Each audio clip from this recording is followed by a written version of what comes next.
Hello everybody, my name is Peter, I'm a Swiss government official, and my first thing is asking you a question. Why do you think Swiss government officials like me like markets? Markets? Yeah, we like markets. People like me like markets. Well, it's easy because there are so many things to fix to make them work for the poor and excluded. So and what is very important is if you fix the market, if you change the system, it continues to work afterwards. So you can pick up your marbles and move to another place.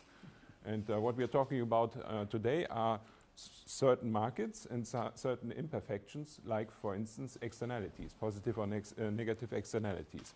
You know these concepts where people take decisions about things and they don't take into account positive or negative externalities that are happening to other people. And here's a nice phrase. Social value is a value that people place on the changes they experience in their lives. Some, but not all of these values captured in market prices. So some of social businesses, social enterprises, or even commercial enterprises, they are creating things they cannot capture via the market. So we have to do something that this is happening. Otherwise, these positive externalities are not happening, or the negative ones, like destroying the environment, are not hindered. So that's what we are talking a little bit today about. And we have different concepts. And I pass on to my colleague Lorenzo. Thank you. Hello, everyone. My name is Lorenzo Bernasconi. Not Lorenzo, but that's a nice kind of Brazilian variation on my name. It's a real pleasure to be here, and thank you to SECO, to UBS, and IDB for organizing this. It's really wonderful.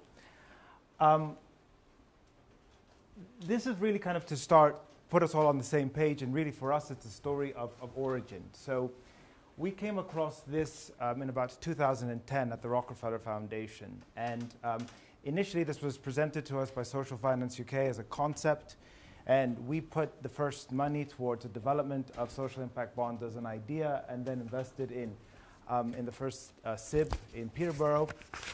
And kind of fast forwarding like to 2 years ago, what we are working at the moment is it's a portfolio which we call Zero Gap, which is focused on new financing mechanisms. And so one of the ideas that we looked at was how can we leverage the power of pay for performance and the excitement around social impact bonds to really to leverage kind of two really important trends that we were seeing. The first one was the move by social enterprises and businesses to solve the world's challenges. So what we're seeing is that, you know, kind of in a kind of traditional development context, you had business, you had NGOs dealing with social challenges. As all of us in the room know, that's really being disrupted quite quickly. But there's still a massive financing challenge for SMEs and for social businesses in particular, social enterprises. Secondly, it's a question of scale. How do we leverage, you know, it's a 2.5 trillion annual funding gap for the SDGs. Total amount of official development assistance is 142 billion. Total amount of philanthropic giving towards development issues is 8 billion annually. So we have a massive disconnect here. And the question we're asking ourselves is, how can we leverage the pay for success to really take care of these two issues and really try to mobilize as much private sector capital towards addressing social and environmental challenges. And it's at that point that an organization called UNIS Social Business came to us, and first we worked together on this concept of a social success note. And I'd like to show you a quick video. I apologize for the self-promotional kind of tone. In America, that's received as given. In Europe, I think you're a little bit more understated, but with our president, this is the kind of thing that they ask of us. Meet Amira. Amira is a successful entrepreneur who sells solar panels for homes across sub-Saharan Africa to ease climate change and provide access to electricity among the poor and vulnerable. Amira would like to expand her business to new markets, but can't attract the right kind of investment. Her business, like many others, is too small for domestic commercial banks and too big for microfinance institutions. And a traditional investment firm focused on purely financial returns would compromise the social mission of her business. UNIS Social Business and the Rockefeller Foundation have partnered to develop the Social Success Note, an outcome-based financing mechanism that offers a solution to Amira's problem. The Social Success Note involves three parties: a business, an investor, and a donor. For example, a commercial investor agrees to provide Amira with a concessionary loan of $1 million. Amira's business must pay back this loan. However, if Amira achieves a predetermined social outcome of reaching 10,000 new household customers, the donor pays the investor an outcome payment that amounts to a competitive market rate return. Amira receives low-cost financing to pursue her business and achieve her social goal. The investor, in turn, achieves an attractive market return by investing in social outcomes. And finally, the donor achieves large social outcomes for a fraction of the normal cost and at no risk. The Social Success Note enables all parties to solve social problems in a financially self-sustainable way. To learn more, click the links below. Right. Not my choice of music, but there you go. So that's the basic structure, and here it is on the next slide. You'll see this is how it kind of looks in a schematic form, and you'll see that also on your handout. I hope at least that the structure in the video was relatively self-explanatory, but I'd like to just kind of point to two issues on this. One is around the motivation. So why did we do this? I think the worry that I genuinely have around the social enterprise space is that it does two things. One, it just remains subscale and will be always dependent on philanthropic dollars or kind of quote-unquote impact investors, of which really those that are looking for below market rate return are very few and far between, regardless of what kind of anecdotal evidence suggests. 80% of all impact investors want market rate returns. That's the one challenge. The other challenge is that we find social enterprises that start off with a really interesting idea, motivation to do something to save the world and help the world, but then mission drift comes in. They are under pressure to actually achieve financial returns over social returns, and what we find is that really in-need markets are avoided. So that's how kind of what was the basic motivation for this, and thinking, can this try to overcome some of those challenges? The one thing I would also say about this is really we're trying to also bring in, as I've mentioned, return-seeking capital, so return-seeking investment. What's exciting to us as well is that given that the interest payment, right, which is linked directly to impact, you've got impact locked into the structure itself. So you've got impact integrity, so to speak. And the final point, of course, is from a philanthropic perspective, you have massive leverage. So we, in this case, are really only paying the marginal interest, the interest rate, which may actually in the end be an above market rate return for the investor. But on the back of that, we're getting all of the impact of the kind of principal investment. So anyway, we'll get back to talking more about this, but I'll leave it there for the moment. Björn. Yeah. Thanks. My name is Björn from Roots of Impact, and we are working with the SDC and the IDB, the MIF, on implementing a quite similar structure like the SSN in Latin America. And it's called Social Impact Incentives. And we are following more or less the same approach like the Rockefeller Foundation, that we are creating the solution for market-based, in a market-based context, so fixing the, let's say, the issues of externalities. But the implementation of our model is slightly different from the Social Success Note, following the same principles. And you can see this here. So in our model, the social impact incentives, the payments go directly to the enterprise.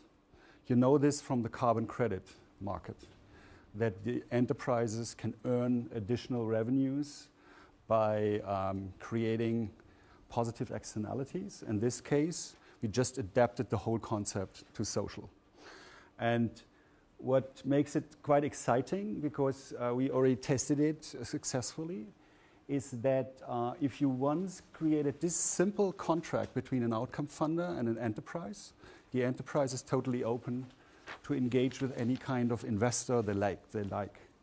And it's also, because of this, because these are two kind of, let's say, transactions, it's also able to raise equity investment or debt, whatever they need, When they are in the growth stage, they might be looking for equity. This is also possible when you get payments for verified impact. And this is simply a free cash flow for the enterprise. They can put it in their financial plan as a forecast for several years, and this, of course, makes the business case, the financial plan, much more attractive to investors, and they can raise investment.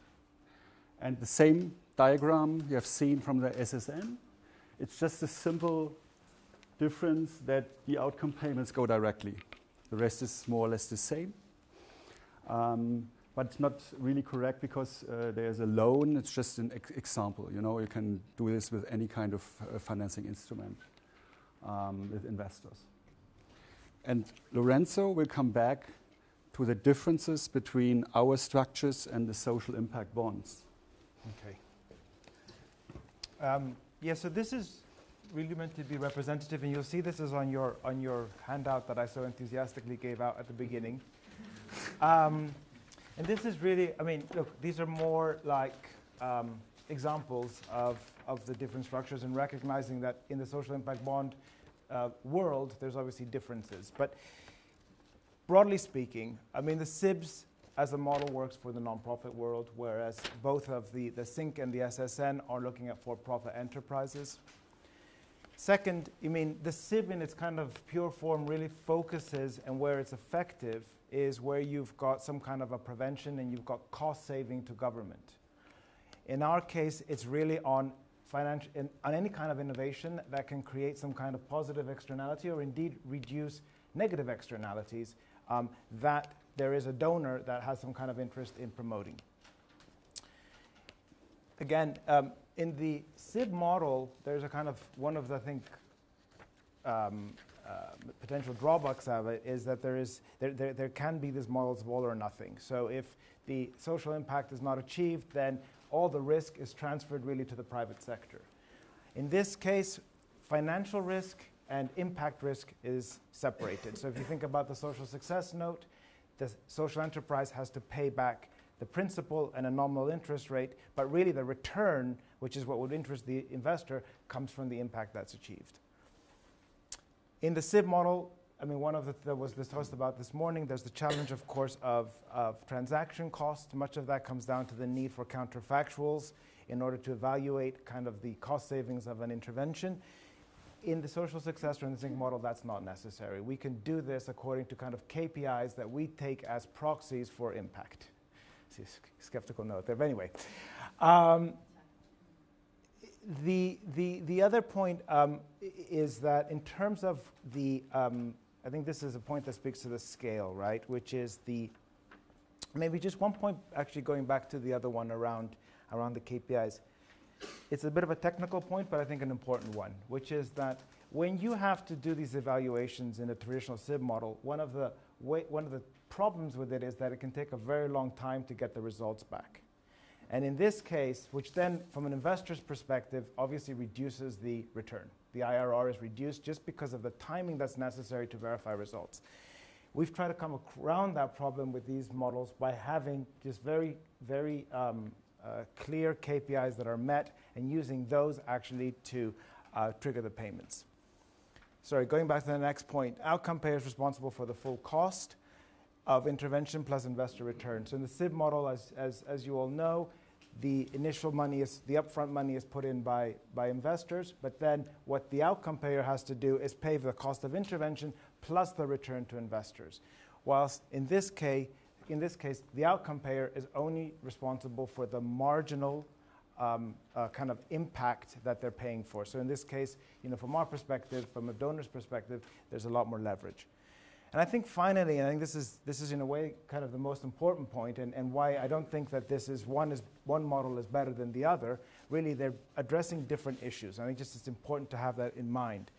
I think the SIB, really what it does is it helps de-risk certain innovations when it comes to service delivery by government. That's really what it's, I think, in its pure form, designed to do. Whereas the theory of change behind our models is really how can we mobilize large-scale private sector capital towards investments that have the highest impact and at the same time introduce the incentives at the enterprise level for them to achieve those impacts. So, I mean, I think in that sense, the scope of where the SINC or the SIB may, or the SINC or the SSN may apply is different. I would argue it's broader, but it's trying to achieve something else. And I'm sure there's questions to all of this and counter arguments, but we can get to that in the question and answer. So how does it work in practice? We've been very lucky to work with the UBS Optimus Foundation actually on the first SSN transaction. It's focused in Uganda. Uganda has about 8 million people, and the social enterprise that we're working with is an organization called Impact Water, which is part of the Unisocial Business Network. So the Unisocial Business is an accelerator of social businesses, and this is a portfolio company. Impact Water was founded in 2012 with a really interesting mission and a very innovative business model to resolve a kind of really difficult challenge in Uganda, where 8 million people currently don't have access to clean water. 75% of the disease burden is due to a lack of access to clean water. At the same time, you have 40% of the transmission, 40% of cases of diarrhea among children are due to transmission in schools.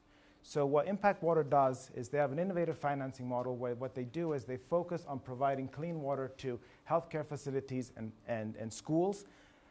They do this by offering 0% loans to the schools to buy the technologies. As a result, they kind of overcome one of the big challenges, which is the upfront cost of the technology.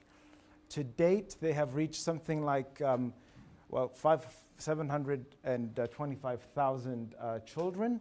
Their goal through our project is to reach another 3,600 schools, which would then overall address 2 million students. And so this gives you kind of a rough view of what the deal looks like.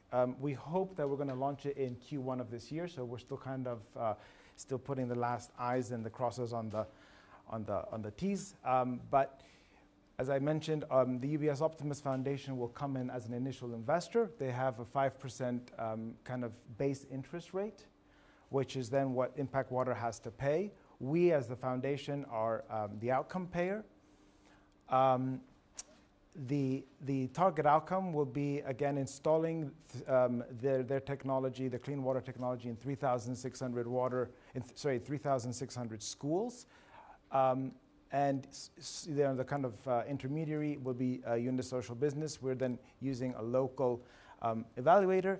And in terms of then the outcome payment, it is going to be split. So the way that we've thought about this is that 60% of it goes straight to the investors, and then 40% of it is actually kind of be used as an interest buy down for the social enterprise, with the thought being that for this to be scalable, we need to have a certain amount of interest that the investor gets in the base case, which is this 5%.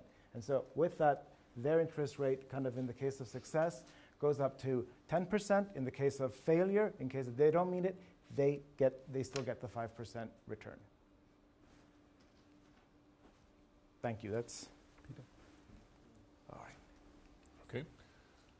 The SINC, we have at the time one deal that is working. The other one is going to be closed soon, and 2 more in the pipeline. We have a first one in Mexico. This is Clínicas de Azúcar. Javier, who is a social entrepreneur, is an Ashoka fellow. And then another one in Honduras, close by, and in Peruvian Andes, and in Chile, Colombia, Pulperia. But let me talk about Javier. I met him at a Globalizer event in Argentina.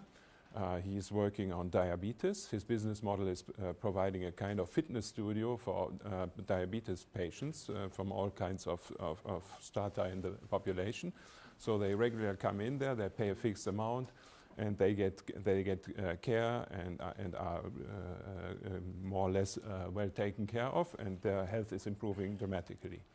So that's what motivated him. He said every person with diabetes should be treated like his mom.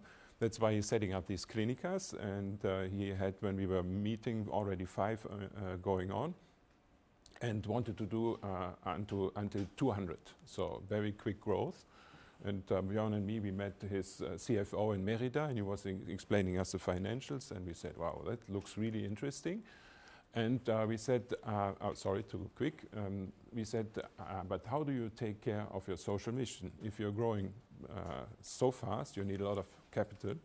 You cannot earn all this yourself, so you need capital, and the investor may ask you to go into areas where only the richer people are living.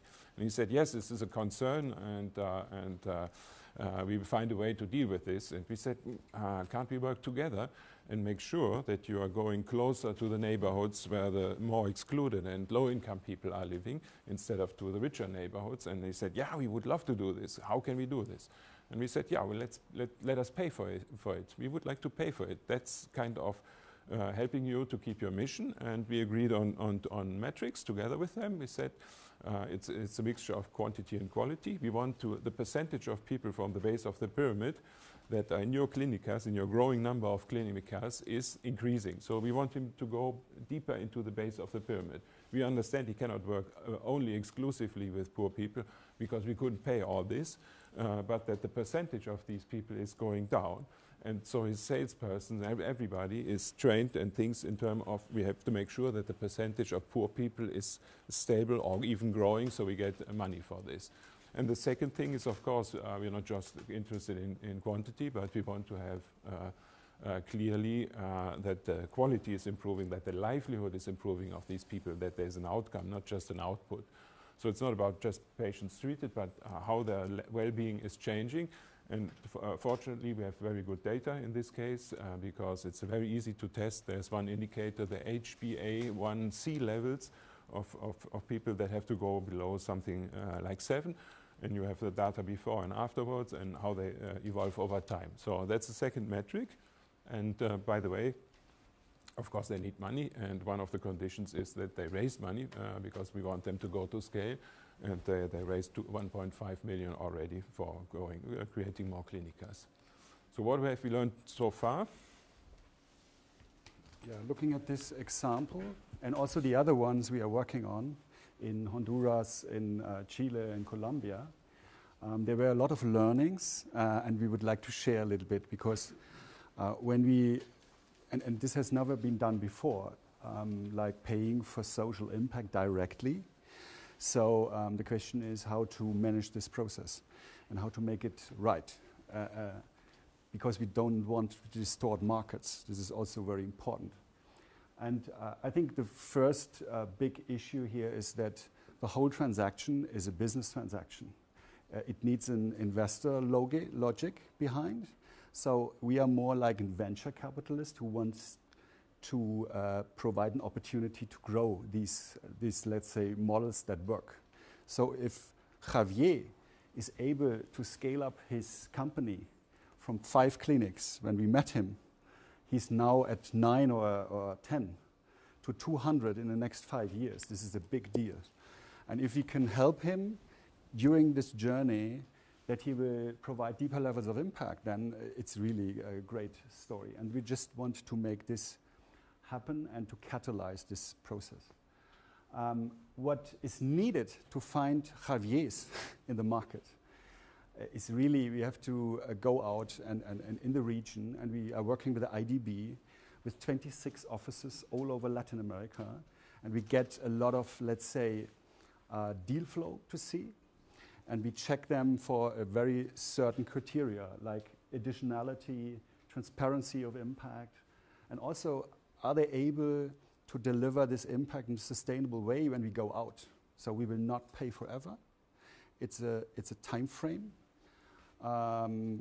roughly 3 to 4 years, and after that, there's a so-called exit or follow-on strategy, and we have to look at this follow-on strategy from the beginning. So we need a clear idea whether they can make it in this 3 to 4 years to get access to the, let's say, more traditional finance market or impact investment or not.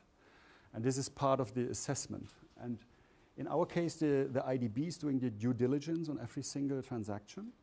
which is of course very helpful because of their knowledge of the very local needs. And of course, the enterprises, they need, let's say, a rigorous impact measurement system already in place. So we cannot start to work with them on, let's say, their homework in terms of impact management. They have to have a baseline because this is part of our discussion to outperform their projections in terms of impact they want to achieve in the future. Yeah, and last but not least, it's about additionality, right? So really trying the three black hats. We are also looking for them, that we are not paying too much to make it a too simple deal, a too easy deal for the entrepreneurs. But we also have to find the right level of incentives that the whole system works, because the whole idea of SYNC is about alignment of incentives of all stakeholders who are involved in such a transaction. Yeah, and we just started, and of course there are some ideas how we could put these learnings into practice, or let's say into the next step of developing the solutions further in the future. And this is your part. So, what will it take, to take this forward? One of the things that I'm excited about from an American perspective is that the way we've been able to structure the social success node is that the outcome payment works as a grant, which technically is actually quite important, because as a foundation, it's difficult for us to give money to private sector entities. But in this case, we're able to do this because we're actually buying an outcome. And so one path towards growth is that I hope that this becomes, if you think grant giving in America or across the world for 100 years hasn't really changed. If this is an extra tool that a grant maker has to achieve leverage, that would be really quite, I think, transformative. American philanthropies give about $390 billion a year.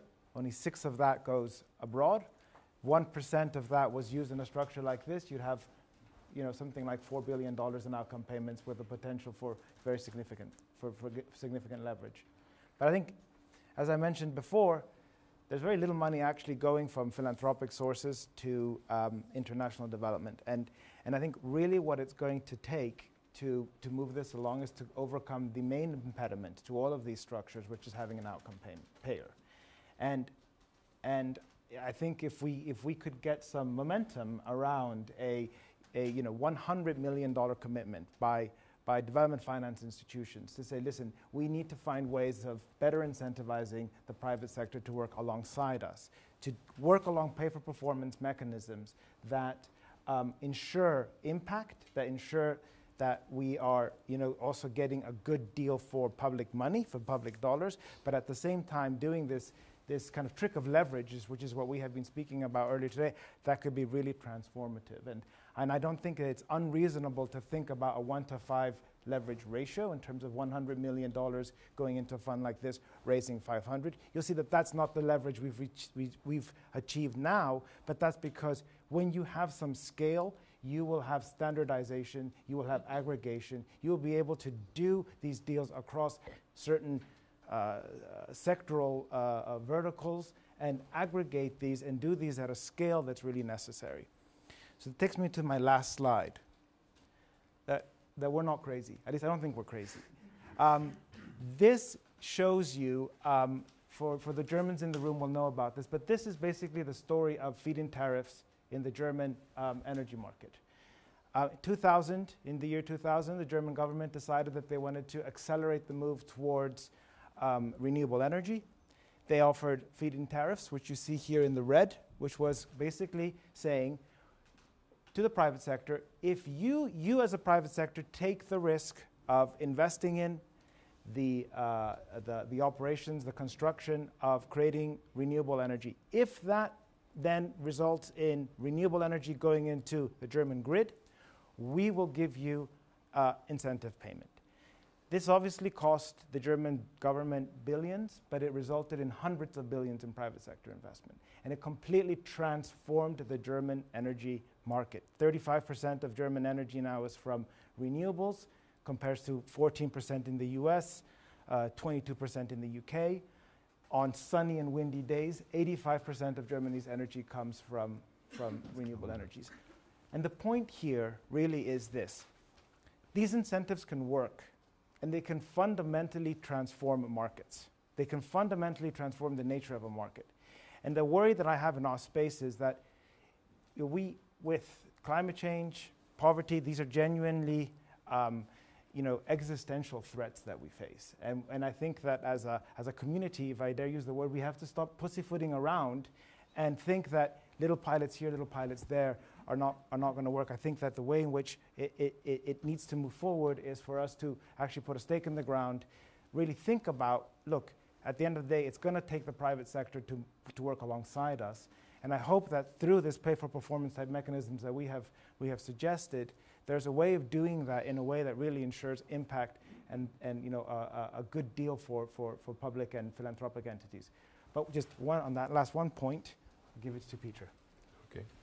So that's the second time you heard a pitch for an outcome fund where we all have to work together, right? Mm-hmm. And this is a little bit, sorry, wrong direction. That's a little bit our vision. We think that these outcome funding should become the new normal in effective grant making.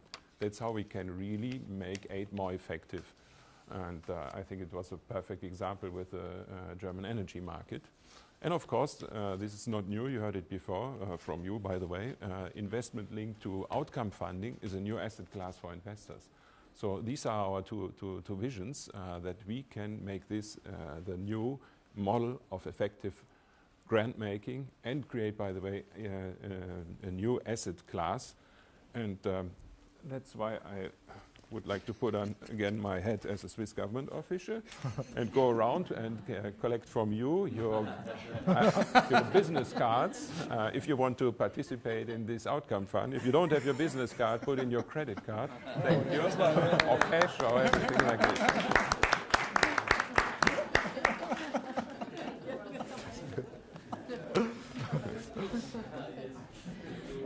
You're in. Should we get some chairs? You sit down in the chairs? I'll keep the hat over there, okay? Let's sit down there. Oh, okay, great, thanks a lot. Somebody wants to give?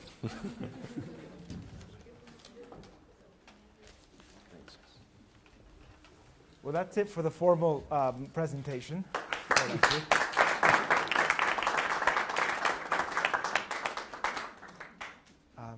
Questions? Thoughts? Who moderates? You? Okay. Anja. Thank you very much for this really exciting presentation, and I'm really particularly excited about what you mentioned at the end about creating markets with those incentives, because that seems to me to go a step beyond from what we've been talking about so far, which is about individual deals and investing in individual organizations. There's also for me the question here, maybe to Peter, about additionality, because effectively what we're doing is we are giving grant money, philanthropic money, donor public money into private enterprises where the competitor could say, oh, why are you giving this money to them? I'm also in the water purification business in Uganda. Why is the money going to them and not only because they have UNIS on it? Why is it not going to me? I also do something with health facilities. I don't know that particular case, but that could be a risk from a public perspective, and that makes the discussion to me very interesting. Thinking about what Toby explained earlier about creating markets, what they are doing in Liberia, and bringing in providing outcome funding to several market players to level the playing field. Could you expand a little bit on this, or maybe there's some people in the audience who have some thoughts on this idea? So I would like to start because there's already something going on in this direction, and you are totally right. So we cannot continue to pick the cherries, right? Then we are really in risk of distortion of markets. But the next step is outcome funding on a higher scale. We need to do this sector by sector to create a sector of grid clean energy, last mile incentives, for example. Or we are already in a project where we are creating the design of such a vehicle, such an outcome fund. The same for agriculture, etc., etc. So it needs an open platform where everybody can apply for incentives, and this is, and then it's a level playing field then for all. Two thoughts on that. One is on the market side. Of course, I forgot the most important point about the German example, which is that the subsidies no longer exist. So the point of all of this is not to create a monster of all of these companies forever dependent on philanthropic or donor capital. It's to build out markets, to help them mature, and then to come out. And that, I mean, obviously, in a way, is like the long-term exit strategy that has to be kept in mind. Your point around choosing winners and so on is very well said, but this is where I think if you believe that private and public money have to be intermingled to drive investment to areas where the money isn't currently going, your other option is to do blended finance of some sort, which is always going to be choosing a winner. And there you have a much bigger problem, whereas here you can create a much more competitive process.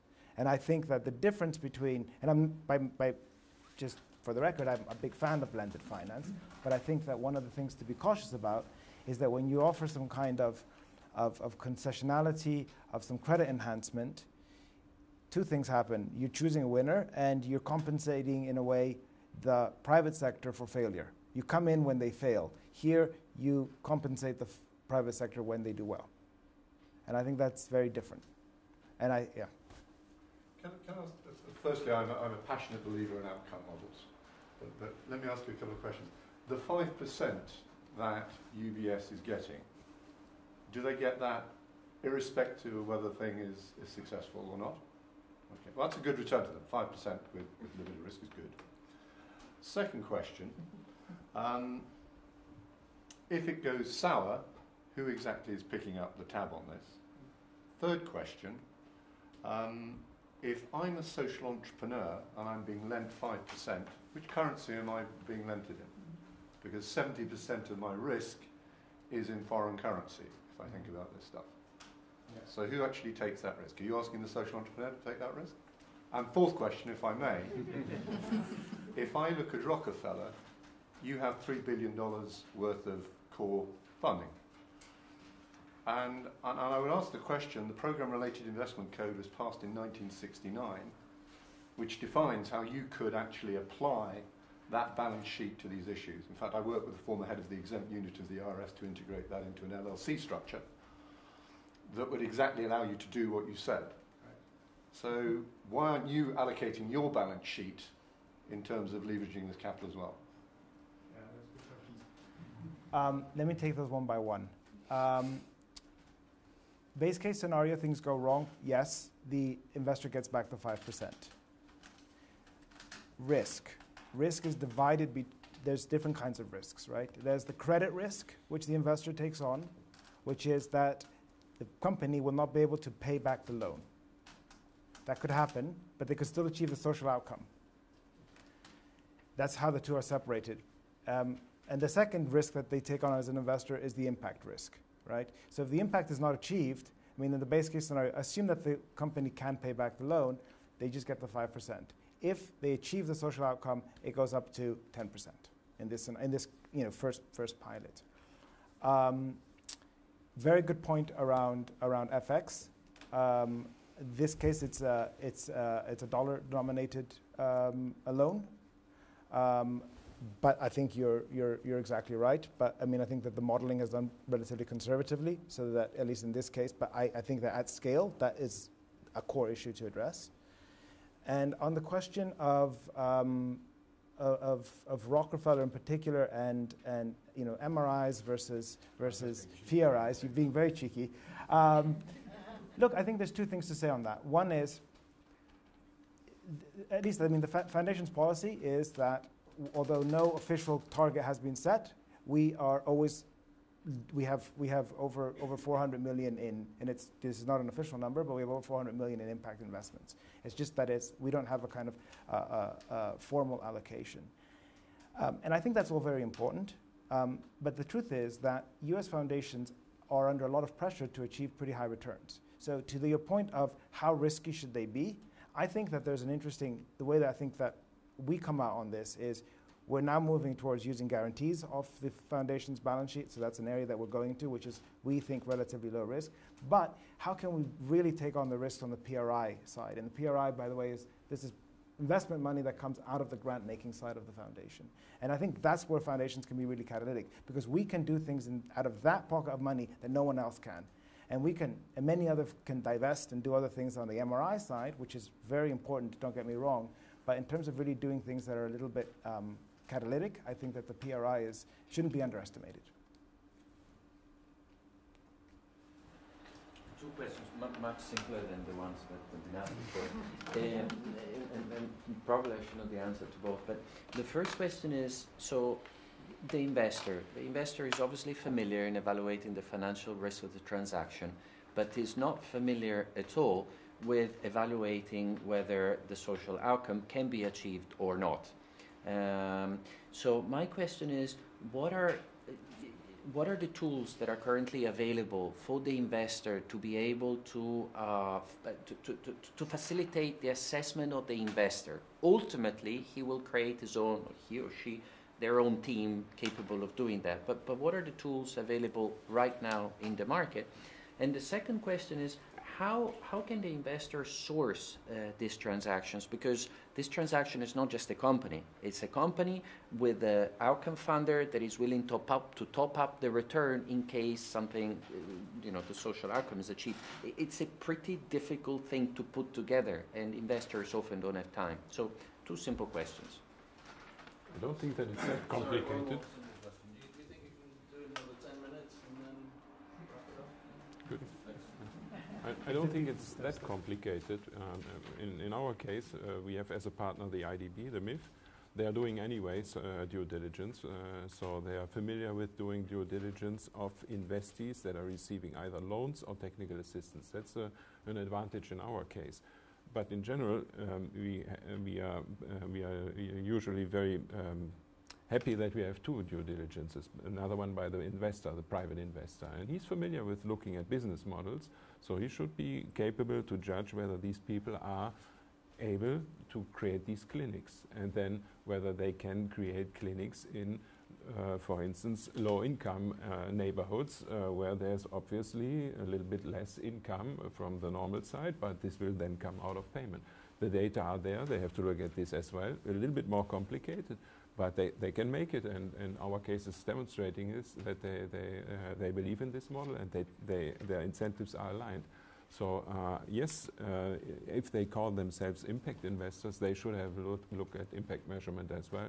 That's what we want to achieve as well as a system change. But because now what we hear sometimes from impact investors, from many impact investors, is that they look that they are going in a direction that seems to have impact, and afterwards the follow-up is mainly done on financials, and that can't be the game. We have to put people more into the direction of impact. Which is actually a great side effect, that investors are forced to think about impact and whether the impact is actually achievable and how the impact is created, etc., etc. And you are right, it needs a little bit of education, but there are hundreds of opportunities to learn about impact management.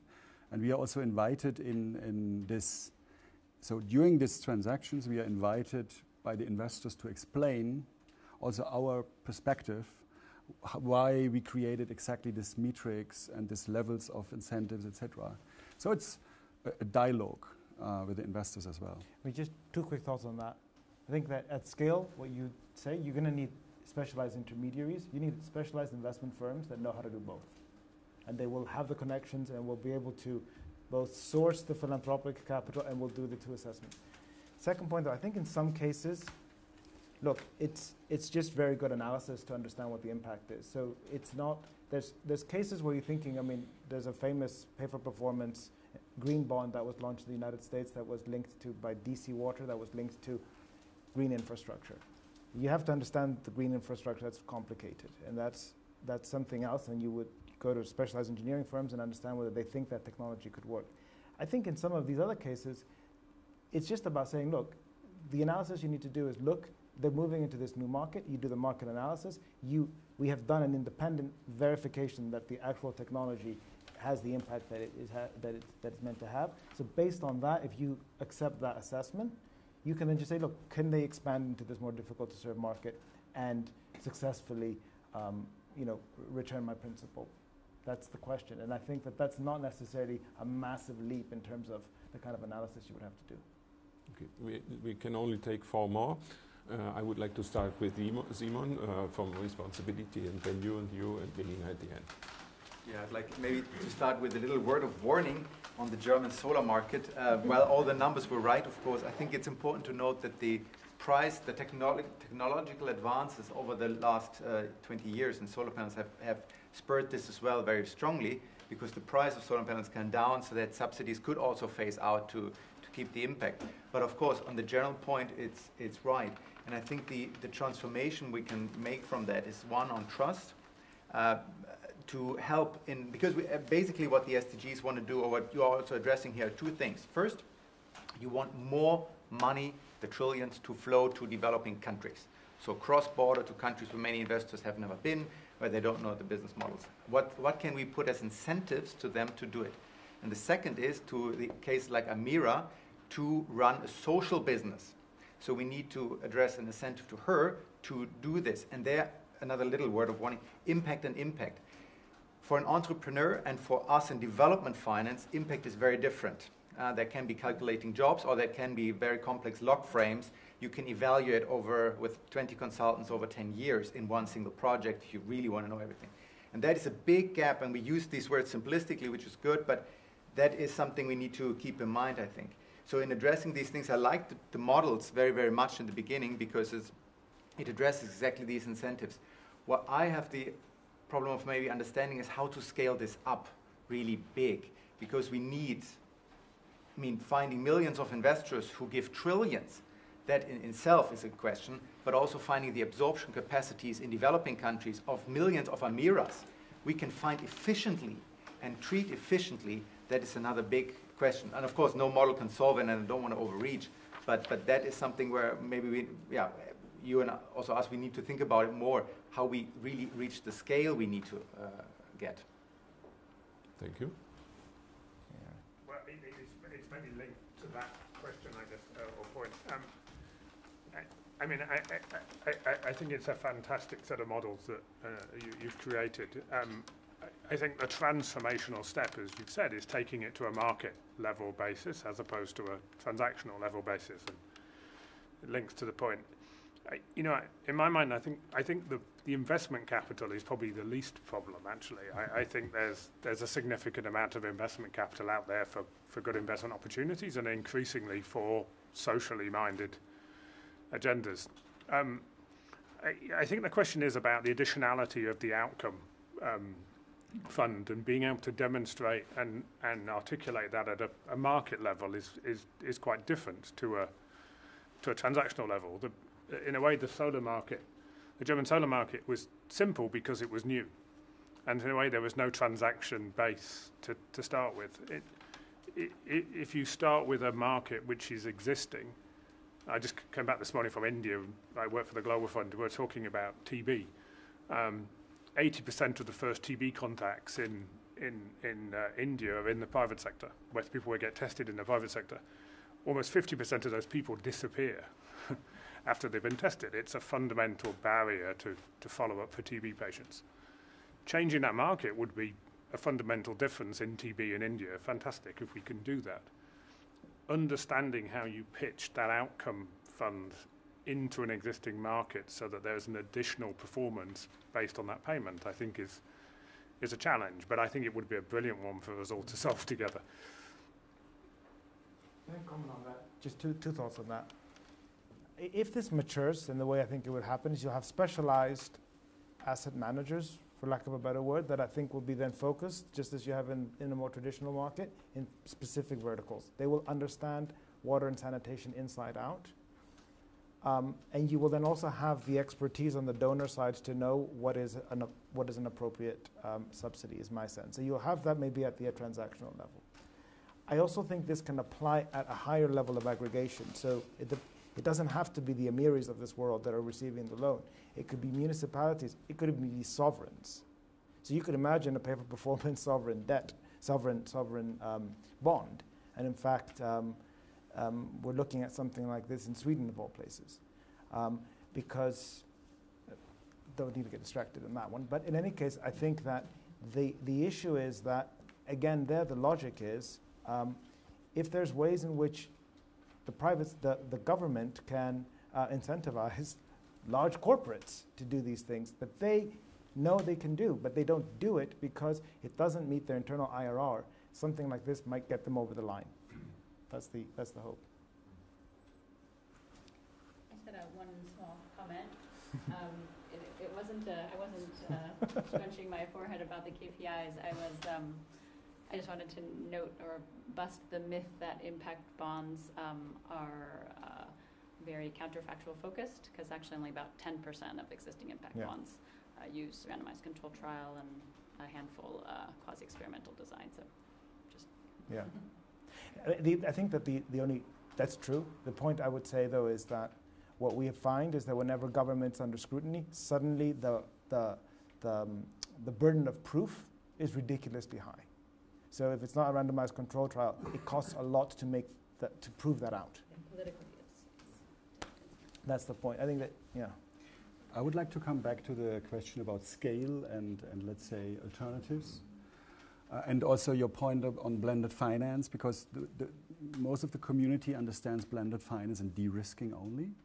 Right. And I think what we have seen here is also blended finance. So we are leveraging private capital towards impact. And I think a very important difference between de-risking and return enhancement for proven whatever outcomes or social performance is also, beside that guarantees are just paying for failures, which is hard to sell, that it's much more targeted. So if you have a guarantee in a big fund, of course for donors it's an easy deal. It's proven, like the structure, right?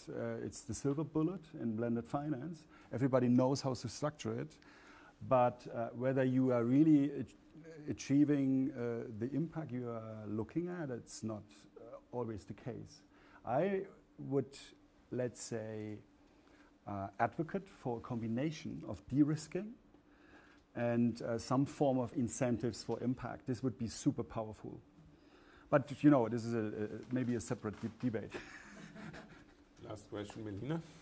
Well, I did have a question, but maybe in terms of time I should just summarize what the main themes were. Is that Yep, sure. Because she's a rapporteur. Huh? Well, I mean, as I will be the rapporteur in plenary, I will try my best to summarize this quite complex discussion. But basically, I think we started by comparing different structures that maybe not all of us were aware about. So there are social impact bonds, which focus on governments and non-profit organizations, not businesses, and their main motivation is cost saving. On the other hand, we have social success notes and social impact incentives, which focus on for-profit enterprises with scalable solutions. While their payment mechanism is slightly different, social success notes provide an additional payment to an investor who gives loan to a social enterprise. And in the case of social impact incentives, the outcome payer has a direct contract with a social enterprise and pays premium payments directly to the social enterprise. And then that enterprise is quite free to look for additional investors going forward. Then we heard about two examples. So SYNC, a pilot project in Mexico, and SSN was Impact Water in Uganda, and I can say a few words on that in the plenary. But in terms of sort of lessons learned, I think the most recurring themes here were, on the one hand, how to scale on the demand side. So what really is the absorption capacity, how to identify enough enterprises in a given sector in the developing countries that actually have the capacity to achieve the desired impacts within 3 to 4 years, and then move on to commercial investors after that. We also touched quite a bit on additionality. On a market level, it may be difficult If it's a market with lots of players, it may be easier to establish. If it's a very new market, like in the case of solar energy in Germany. At an enterprise level, it's very hard to find the right balance, the right level of incentives, not giving too much, not giving too little. And we also mentioned the aspect of market distortion. So how do we move from cherry-picking individual market players to really working with a whole range of enterprises in a sector? So the idea of an open platform where different enterprises could apply to was raised. But we also, I guess, need to think more about how to scale up on the supply side of capital. And here the great vision was to have a sort of universal outcome fund, perhaps organized by different sectors in which different funders could contribute. I mean, at this stage, I just picked the example of SYNC, where SDC contributes, I think, 1.8 million Swiss francs in budget, and that can cover maybe 4 to 6 pilot projects. But how really can we move beyond those pilot projects? And I guess that's how conferences like this will also help to really make those networks happen and perhaps work towards the establishment of a larger outcome fund. Is there anything that I shouldn't mention or that you would really like to add to this? I would love to add one additional point, which is the question to what extent we can apply the discussion we're having here to the area of conservation finance. Because you mentioned in the beginning that we seem to adapt the carbon emission mechanism for now the social problems. The question now is could we not adapt the MAC, given that we don't run out of carbon credit mechanisms these days, and there's a huge need for conservation, investment into conservation. So how to make that work, and could we not take that back into the entire discussion? If you don't mind adding that point, I would really appreciate it. Sorry, one more question. Well, I'm trying to figure out how the sustainability is. I mean, once the outcome payers are out of the game and it's only the investors who are in there, is the social impact still sustainable, or isn't there a bias towards going towards more profitable areas of the businesses? In our case, there are two exit options. The first one is economies of scale. They are growing, becoming more profitable because of economies of scale, so they don't need any longer SYNC payments. The other one is having demonstrated this to the state, local government, national government, that this is working, that the public service or part of the service can be provided this way more efficient than they could do on their own, and they take over and pay. Like the smiling person in the video, oh, so much cheaper. But will they not move out of the poorer regions and concentrate on the richer regions, for example? I mean, that they will reduce the social impact. If they continue to get a SYNC payment, they can stay there. That's the idea. So the idea is that the government is actually attracted also to do performance-based payments and not just service payments for input, right? That they just adapt the metrics and the whole idea. And this is actually happening in Mexico. There are discussions, serious discussions, about taking this for the whole diabetes treatment. And that everybody then there you have a market. Yep, okay. Thank you very much. Thank you very much. Thank you.